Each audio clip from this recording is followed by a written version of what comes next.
Hi there, Allan Knight here with another video, and this video is all about being a single parent, being a single mom, being a single dad, and getting back into the dating scene, which can sometimes be a real challenge, especially if you spend many, many years in an intimate relationship and with family. It's a very different life, and it doesn't evoke the same kind of skills necessarily as when you get back onto the dating scene. So I'm going to go over 5 points which might be helpful to you as you get back into dating. Number 1 is be open to new ways of connecting. A lot of you might come from that era where you didn't really use social media much to meet others, and a lot of people have a real resistance to go online. And I can tell you from firsthand experience and from a lot of my friends and some of my clients over the years that when you overcome your fears of using online as a way to meet other people, it can be very valuable if you use it rightly so. So be open to different ways. If you don't like it that way, there's other ways you could go to networking events, you can go to parties, you could tell other friends that you're now open to meeting people to get into a potential relationship, or you're getting back into the dating scene, and they might have events that they invite you to, or they might have an individual that they'd like you to meet, whatever it be. But if you also want to do it online, it can be very valuable. And of course, you expand your horizons 1,000-fold. So be open to new ways of meeting people. And that would be point number 1. Point number 2 is be careful of undue expectation. A lot of us get really excited about the possibility of meeting that person that we can really get along with and have a fantastic relationship with. That may or may not happen right away, but the point is to relax, be patient, go out with people. Maybe the first date with someone's not going to go so well. On to the next, on to the next. Maybe with some people, it'll be good for 1 or 2 or 3 dates and then turn sour. On to the next.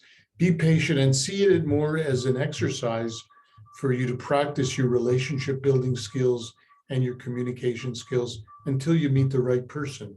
So be patient and go step by step. The other thing that I would recommend is that as you get to know somebody that you do like and who appears to like you, try to open up scope for seeing more of who that person is in their lifestyle, and vice versa for them. Meet their friends, go to events that they like to go to, see them in different spheres of their lifestyle.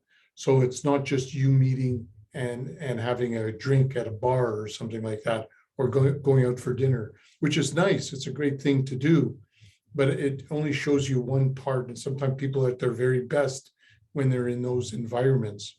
So be open to seeing different parts of who that person is, and that will help you to make a more informed decision on whether you want to pursue that relationship.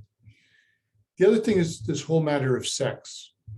I know this might sound old-fashioned, but I'm a big believer in emotional intimacy preceding physical intimacy. Of course, if you're going out on a casual date and all you care about and all they care about is having fun and having sex, that's a different ballgame with different rules. But we're talking about a potential relationship here. And it's always a good idea to really spend some time getting to know each other. I know that can be a challenge, especially when you're dealing with men who can be a bit more aggressive and assertive as it relates to the sexual part. But hold your ground, have your personal boundaries, believe in yourself enough that if the person can't accept you for your desire to develop more emotional intimacy before you ever get physical, then they're not for you. Go to someone who potentially truly loves you and accepts you for who you are and will be happy to meet you at your standards, because likely they have the same standards as well. I think that's it. And have clear goal and intention. When you decide you're going back into the dating scene, know what you want. What is it that you want? Maybe you've been in a long-term relationship for a long time, and as a teenager, you never had much fun. and you want to give yourself a break and go on a dating splurge and explore yourself, explore relationships, explore people, and keep it casual. But if you're going to do that, be very honest with the person that you're meeting so that you're both on the same wavelength.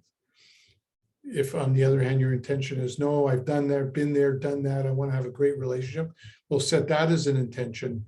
And then, have your deal breakers in place. Know what is going to be a true deal breaker and what's not. Some things might be very minor, but some things might be major.